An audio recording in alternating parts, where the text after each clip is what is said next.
Hola a todos y todas, mi nombre es Luis Felipe Valencia y este es el primero de espero muchos videos más en los cuales trataré de explicar algunos conceptos de inteligencia artificial, machine learning y otros con una explicación general de la teoría matemática, informática que hay detrás, por así decirlo, pero aplicando ciertos conceptos o casos prácticos de cómo podrían funcionar, por ejemplo, en los servicios jurídicos o en otra área. Mucho se habla de inteligencia artificial, machine learning, y la idea es entender un poco más allá del concepto mismo, es decir, de cómo funciona por detrás estos algoritmos y qué tipo de funciones en el ámbito jurídico podrían en el corto o mediano plazo ser reemplazadas o complementadas. Ahí está mi correo por cualquier comentario o consulta que tengan con la siguiente presentación. Específicamente, el ejercicio de hoy corresponde a construir e implementar un algoritmo de Machine Learning que nos permita clasificar autónomamente si una demanda civil corresponde a un procedimiento civil ordinario o ejecutivo. Realizaré explicaciones conceptuales generales con el fin de obtener un acercamiento a cómo determinadas técnicas de inteligencia artificial pueden clasificar texto jurídico. ¿Y por qué? La verdad, hay un fuerte desarrollo y análisis de estas materias, pero creo necesario, fundamentalmente para estudiantes de derecho, abogados y público en general, entender un poco más cómo funcionan estos conceptos de inteligencia artificial, machine learning, big data y otros cuantos más, pero a través de una forma más concreta, práctica y cercana. Así que vamos con un poco de teoría previa. Si buscamos una definición de inteligencia artificial, lo primero que encontraremos es una variedad de definiciones, fundamentalmente porque corresponde a un concepto de enorme importancia en distintas ciencias y áreas, filosofía, neurociencia, psicología, informática, ingeniería, entre otras. Por nuestra parte, nos quedamos con los autores Stuart Russell y Peter Norvig en su libro Inteligencia Artificial, en el cual señalan y resumen que la mayoría de las definiciones se engloban en cuatro grandes funciones: sistemas que piensan y actúan como humanos y sistemas que piensan y actúan racionalmente. Por otra parte, Bruno López Taquellas nos habla que la inteligencia artificial es la rama de las ciencias computacionales encargada de estudiar modelos de cómputo capaces de realizar actividades propias de los seres humanos, en base a dos de sus características primordiales: el razonamiento y la conducta. Dentro de este concepto amplio de inteligencia artificial, encontramos otro concepto, bastante de moda también, que corresponde al machine learning, en el cual un algoritmo informático aprende y mejora automáticamente a través de datos de entrenamiento con el fin de hacer predicciones, clasificaciones, decisiones, entre otras acciones. Un ejemplo de ello es la clasificación de spam del correo, en el cual el algoritmo aprendió, a través de su data de entrenamiento, a clasificar de forma autónoma qué correos son spam y cuáles no lo son. El clasificador de texto a través de Machine Learning se construirá mediante el algoritmo denominado Naive Bayes, que es muy utilizado para clasificadores de texto. Por ejemplo, en la clasificación de correo spam y normal.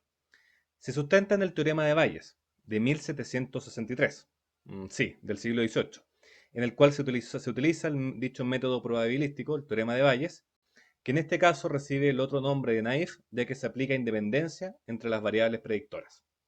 Pero a ver, ¿qué significa todo esto? De forma muy breve, puedo decir que se utiliza el concepto de probabilidad condicional, que consiste en la probabilidad de que ocurra un evento A, sabiendo que también ocurre otro evento denominado B, y se lee la probabilidad de A dado B. Un ejemplo puede ser: ¿cuál es la probabilidad de ver este video, dado que quien lo escucha es abogado o abogada? En el ejercicio que realizaremos de clasificador de demandas, la probabilidad condicional será la probabilidad de ser una demanda civil ordinaria dado el texto de una demanda X, y así con la demanda civil ejecutiva. Reitero que Naif Bayes es un clasificador probabilístico fundamentado en el teorema de Bayes, con algunas hipótesis simplificadas adicionales. Evidentemente, por razones de tiempo y objetivo del presente video, y omitiendo algunas explicaciones, procederemos a revisar esto a través de un ejemplo no tan perfecto, pero sí pedagógico. Supongamos que tenemos tres textos: uno de derecho civil, penal y administrativo, en el cual en cada uno de ellos se presentan las palabras ahí señaladas un determinado número de veces. Por ejemplo, en un texto de derecho civil se presenta 20 veces la palabra contrato, 10 veces la palabra ley, 10 veces la palabra derecho y así como se indica. Luego, tenemos un texto de entrada que nuestro algoritmo deberá clasificar si pertenece a la clase de derecho civil, penal o administrativo. El texto, como se indica, es: la ley es un contrato para las partes, que dejamos, para efectos de simplificación, en ley, contratos, partes. Luego, y como revisamos de forma previa, calculamos la probabilidad de la clase, civil, administrativa o penal, dado el texto. Y para esto vamos calculando la probabilidad de cada palabra sobre la clase. Se realiza el mismo ejercicio para cada clasificación, civil, penal y administrativo. Es decir, en la probabilidad de la clase civil, dado el texto, ley, contrato, partes, vamos tomando la probabilidad de la palabra ley en la clase civil, y así sucesivamente con cada una de las palabras del texto de ejemplo que queremos calificar, y la probabilidad sola de la clase, en este caso civil, lo que nos resulta en aproximadamente un 0,24%. Luego, debemos elegir aquella probabilidad mayor, que corresponde en este caso a la clasificación civil, la que ya nos parecía debía darse. Como indiqué a muy grosso modo, y de forma no tan perfecta, se explica cómo funciona un clasificador de texto Naive Bayes. Por ejemplo, y para el caso que nos convoca, determinadas palabras tienen una probabilidad mayor de encontrarse presentes en una demanda ejecutiva que en una ordinaria, y obviamente viceversa. El algoritmo no sabe de estas probabilidades a priori, de manera que debe ser entrenado para que pueda aprender.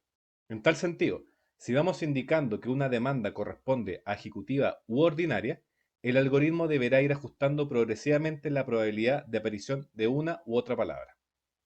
Por ejemplo, el algoritmo almacenará que en las demandas ejecutivas hay una alta frecuencia o presencia de palabras, por ejemplo, pagaré, cheque, factura y determinados artículos del Código Civil. Después, frente a otras demandas que deberá clasificar autónomamente, la probabilidad de pertenecer a una clasificación se obtendrá si se supera determinado umbral o aquella clase que tiene la mayor probabilidad. Si quieren una explicación más detallada de cómo funciona el algoritmo Naive Bayes, les dejaré algunos links en los comentarios, los cuales recomiendo visitar.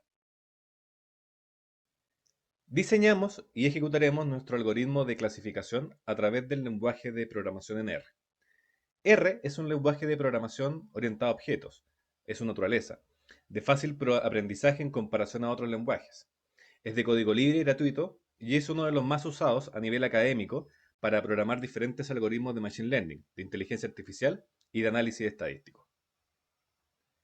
Acá nosotros, de alguna otra forma, redactamos y ejecutamos nuestro código en R a través de un ambiente denominado RStudio, que permite de forma más fácil ejecutar código en el lenguaje de R. Es decir, es un software RStudio que permite a través de una serie de ventanas desplegadas facilitar la programación y ejecución en R.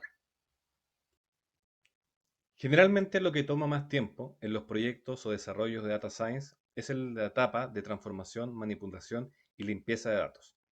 En este caso, explicaré a muy grandes rasgos, de forma bastante simplificada, qué procesos o qué pasos de transformación de datos se llevaron a cabo para efectos de ejecutar el algoritmo Naive Bayes en la clasificación de demandas. En un primer momento contamos con cerca de 100 demandas, 90 y tanto. En ese sentido, una igual proporción entre demandas civiles ordinarias y demandas civiles ejecutivas, en las cuales estaban presentes en un archivo PDF, transformamos a texto. Después del proceso de transformación a texto, las transformamos nuevamente a una tabla, en el cual podemos obtener tres columnas: el número de identificación de la demanda, el texto propiamente tal, que corresponde a todo el texto de la demanda, y finalmente la clase, si corresponde a una demanda ejecutiva u ordinaria. Así sucesivamente con todas las demandas que realizamos este ejercicio. De forma posterior, transformamos esta tabla para efectos de obtener por cada una de las demandas la frecuencia o presencia de cada palabra. En este sentido, insisto, para la simplificación solamente tenemos 5 palabras, pero este ejercicio se realizó con todas las palabras. Y acá podemos observar que en esta demanda ejecutiva se presentan las palabras de procedimiento, ejecutivo, demandante, título y perfecto, y así sucesivamente. Después de eso, cuando nosotros tenemos nuestra data ya perfeccionada, en el sentido que ya está transformada, manipulada y bastante limpia, procedemos a realizar la partición de la data, la división de la data, en una data de entrenamiento, que nos servirá para entrenar nuestro algoritmo, y después en una data de test, es decir, de prueba, para efecto de ver cuál es el performance o cuál es el rendimiento de este algoritmo. En este caso, nosotros dividimos la data, la particionamos en un 70% para entrenamiento y un 30% para test. Hay muchas otras cosas que por razones de tiempo no se pueden explicar, que corresponden a la data de validación y cuáles pueden ser los ciertos criterios para efectos de particionar la data en un porcentaje u otro. En cualquier caso, nos quedamos con un 70% data de entrenamiento y un 30% data de prueba. A continuación, una vez que la data se encuentra ya lista, podemos ejecutar el algoritmo Naive-Bayes, que se puede observar en el cuadro gris superior derecho. Ahí se programa en el lenguaje R, en el cual llamamos la función de Naive-Bayes, indicamos cuál será la variable de clasificación y señalamos la data de entrenamiento.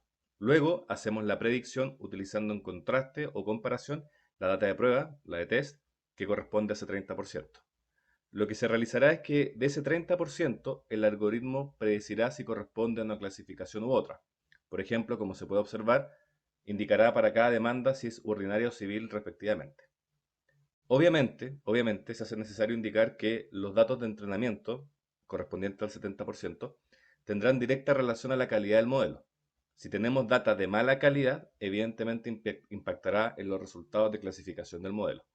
La data de prueba, de test en tal sentido, reitero, son los datos que apartamos, separamos para comprobar si el modelo funciona. Los resultados de nuestro algoritmo se pueden graficar en la denominada matriz de confusión, que es una herramienta de vital importancia para entender el desempeño de nuestro algoritmo y de otras técnicas de inteligencia artificial. Podemos observar en el cuadro superior derecho, en el fondo gris, el R para usar la función de matriz de confusión, en el cual comparamos nuestra predicción con los resultados reales de la data de test, la de prueba. Es un extracto del código, por si acaso. Y ahí los resultados es que contamos con una exactitud, una accuracy, de un 96%, ya que tenemos 22 aciertos de las 23 predicciones totales. Es bastante alto, pero debido en parte a que corresponde a un modelo de juguete, por así decirlo. La matriz de confusión es de vital importancia, ya que nos permite identificar qué tanto se equivoca el modelo y en dónde. ¿Tenemos más falsos positivos o más falsos negativos? Lo cual se puede observar en la sensibilidad y especificidad respectivamente. Por ejemplo, el único error que presenta la predicción correspondió a un solo caso de 23, en el cual se tomó una demanda ejecutiva por ordinaria. Todo este proceso de clasificación de 23 demandas fue bastante rápido. La ejecución del algoritmo no fue más allá de un segundo, es decir, lo que se demoró el algoritmo en aprender esta data de entrenamiento y realizar la predicción, lo cual podría significar ya una notoria ventaja frente a una clasificación manual o humana, por ejemplo. Básicamente,